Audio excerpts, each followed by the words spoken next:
don't you think that by having a tunnel road, the inner city and core city will be, congestion will be reduced? That is what I feel.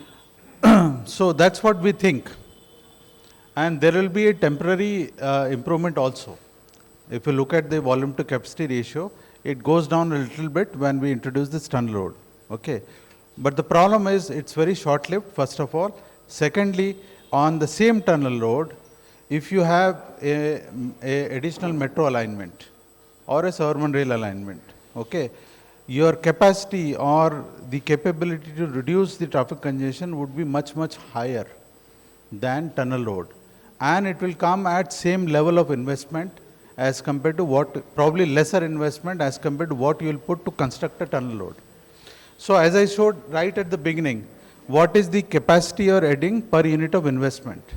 Okay, if you take that parameter, the capacity that you will get for tunnel road for per unit investment and metro, it's a difference of 40 times, 40 times the capacity more you will get if the same tunnel is used to run a metro corridor. Sir, I got your point. Yeah. See, now the biggest problem is Tamil Nadu and the whole interstate lorries, buses, they come inside the city. Yeah. To ease that, don't you think this tunnel road will help? No. Then what is the other solution, sir? Because the solution I am already presenting. First is we need to get the right balance of the trip mode share. How many trips happen on different modes? If you are introducing tunnel road and these double-decker roads, you are actually increasing the mode share of cars and two-wheelers by about 5%. This is what our simulation result says. That's an undesirable situation, and that is being taken away from public transport. Why public transport is important, all of us know very well in this room, that why public transport. Ashishji, see, metro and suburban rail, mostly the people of Bangaloreans, they will use. I am talking about other movement. Yeah, so others can also use. When I go to some city where public transport network is good, I am able to use public transport very well rather than bringing my own vehicle or something else. So it's all about planning and design. We can do a discussion on that long, and I'll let you understand how the solution should be. Yes, I understand that very well. I understand that very well. Any other questions? Yeah. Hi, sir. I have one question. Really fantastic study and analysis. Yeah. So, in the metropolitan region of Bangalore, let's say in the BBMP boundary, the supply is what we have it currently, the BRTS and the MRTS basically. Yeah. Now, so in the peripheral region, especially in the rural side of Bangalore, considering the BMR boundary, so people coming from rural areas to the core. So currently we have a population estimated of how much population is staying in the core of the city.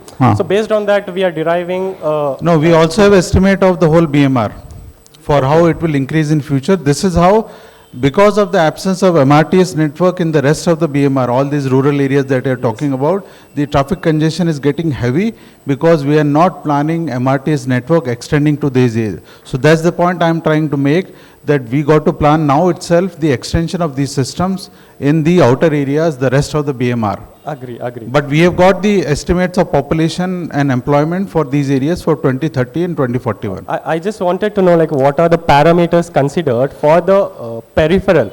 I mean, I understand for the So you download the report, you will find all the details. I cannot present it here. All right. It's a very detailed one. Thank you. All that is taken care. Don't worry about that. Last one, because we have panel discussion also. I know. Yeah, Professor Verma has given, excuse me, permit me to sit and talk, because I have some. Please be comfortable. Some neurological disability. So, very scientific, systematic study, and a lot of effort you have put in this report. I am hopeful that the government will consider this. Now, coming to first and foremost, basic, when we talk about urban transport, so the first priority is walking, if I am not wrong, and then cycle may be coming second, and transport for urban transport for personal vehicle in the traffic triangle comes last. So I am just now, I just wanted to, if any studies has been done about the condition of the pedestrians in Bengaluru, because mode of walking is required by people who do not own a vehicle. Now, BBMP has created entire first priority is personal vehicle they have created, and then there are people who do not have a vehicle, and then there are people who cannot afford a bus fare also. Now, and then there are people, senior citizens like Yeah. there are people who are disabled, and then there are people, children and all. So for all these people, now I am seeing that in the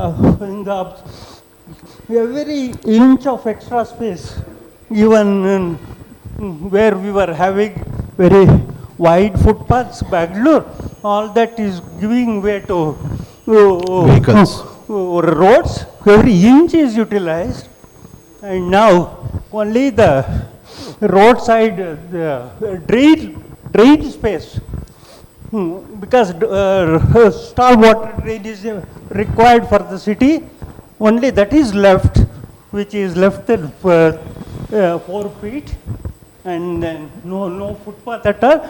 So only a drain space is left for the entire this thing, including this whatever we have concretized concrete roads and all.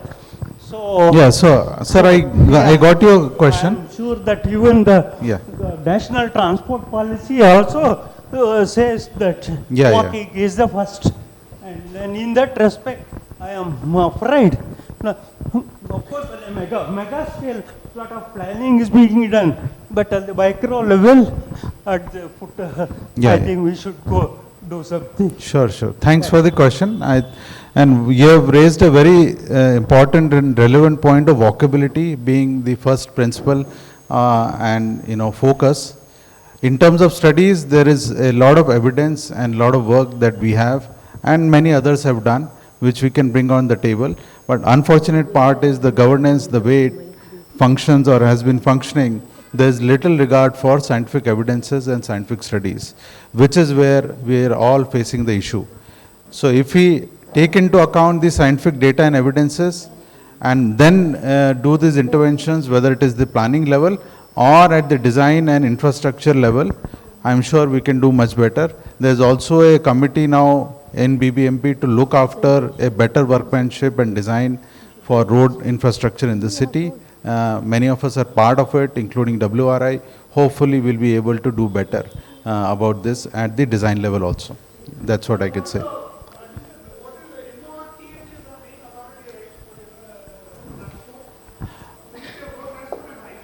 In some way, so it's...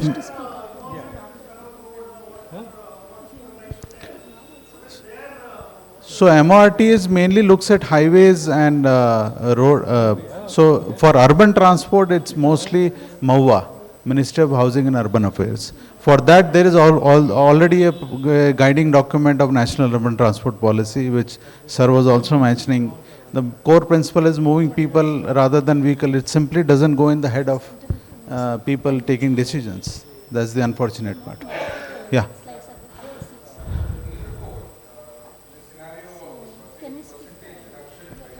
Yeah.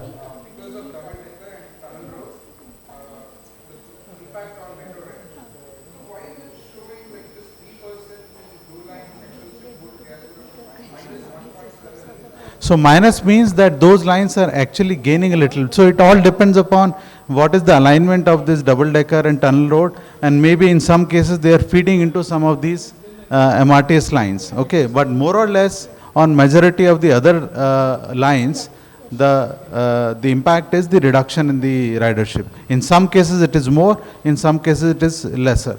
So if you go deeper into why this is happening, we'll be able to find specific reasons. But wherever it is even gaining, the point is that instead of these road infrastructure, if you have additional capacity of MRTS systems to feed into some other lines, you will gain much more and better in terms of sustainability. So like in the first scenario, tunnel road and double decker together are actually feeding into the airport line. And so the ridership on airport line is actually increasing a little bit in one of that. But then the point is, instead of this double decker and tunnel road, if you have additional tracks or additional capacity of metro or suburban, it will even more feed into the airport line on any other line. So while they may bring some improvement, they are very short-lived, and it doesn't lead to a sustainable situation because you reduce the mode share of public transport and increase the mode share of car and two-wheeler. Is actually a little increase, yeah. Just a minute. We have another 4 panelists to speak. We can take up questions later also, please. Thank you, thanks. Thank you so much, sir.